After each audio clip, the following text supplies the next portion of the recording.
আসসালামু আলাইকুম। KMC24 টিভির পক্ষ থেকে সকলকে জানাই শুভেচ্ছা ও অভিনন্দন। রানা প্লাজা ট্র্যাজেডি আটকে পোড়াদের চাপা দিয়ে দিতে বলেছিলেন হাসিনা। 11 বছর আগের ভয়ঙ্কর একদিন 24শে এপ্রিল বাংলাদেশ তো বটেই পুরো বিশ্বকে নাড়া দিয়েছিল সাভারের রানা প্লাজা ধসের ঘটনা। ওই ঘটনায় আহত নিহতের পরিবার তো আছেই, এখনও অসংখ্য লোকের চোখে লেগে আছে বাঁচার জন্য চাপা পড়া মানুষের নিদারুণ আর্তনাদ। এক ফোঁটা পানি কিংবা একটু অক্সিজেনের জন্য সেই কাকুতি কানে বাজে এখনও। 1136 জন নিহতের ওই মর্মান্তিক ঘটনায় জীবিত উদ্ধার করা হয়েছিল 2438 জনকে। উদ্ধার কাজে সার্বিক তদারকির দায়িত্বে ছিল সেনাবাহিনীর 9ম পদাতিক ডিভিশন, যার প্রধান ছিলেন সাভারের জেনারেল অফিসার কমান্ডিং বা জিওসি তৎকালীন মেজর জেনারেল চৌধুরী হাসান সারওয়ার্দী। 2023 সালের অক্টোবর থেকে কারাগারে থাকা সাবেক এইএসএসএফ প্রধান মুক্তি পান গত 6 আগস্ট। তার দাবি, রানা প্লাজায় নিহতের সংখ্যা কম দেখাতে নির্দেশ দিয়েছিলেন শেখ হাসিনা।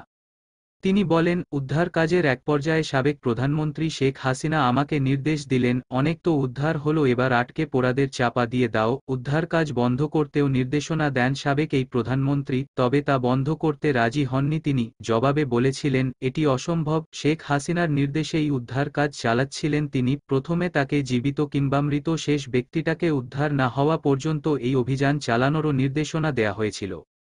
পরে শেখ হাসিনা তাকে বলেন, স্পেট্রা গার্মেন্টস নামে একটি গার্মেন্টস বিএনপির আমলে ধ্বংস হয়েছিল এবং ওই ঘটনায় মানুষ চাপা দেয়া হয়েছে, কাউকে উদ্ধার করা হয়নি। রানা প্লাজা থেকে 17 দিন পর জীবিত উদ্ধার হন রেশমা। আলোচিত ঘটনা সম্পর্কে সন্দেহ রয়েছে অনেকেরই, আসলে কি হয়েছিল তখন, এ বিষয়ে তিনি বলেন, রেশমাকে উদ্ধারের পর অনেক কথা হয়েছে, সংসদে এটা নিয়ে প্রতিবাদও হয়েছে, কিভাবে উদ্ধার হলো কি হলো এসব জানতে চাওয়া হয়েছে। আমি নিজে এবং অন্যান্য সংগঠন থেকে বলা হয়েছিল এ ঘটনার বিচার বিভাগীয় তদন্ত করা হোক। অনেক মিডিয়া টেলিভিশন আমার এবং রেশমার কাছ থেকেও ইন্টারভিউ নিয়েছিল। পরে সে একটি 5 তারকা হোটেলে চাকরি করত, এসব কেউ প্রচার করেনি বলেও মন্তব্য করেন তিনি।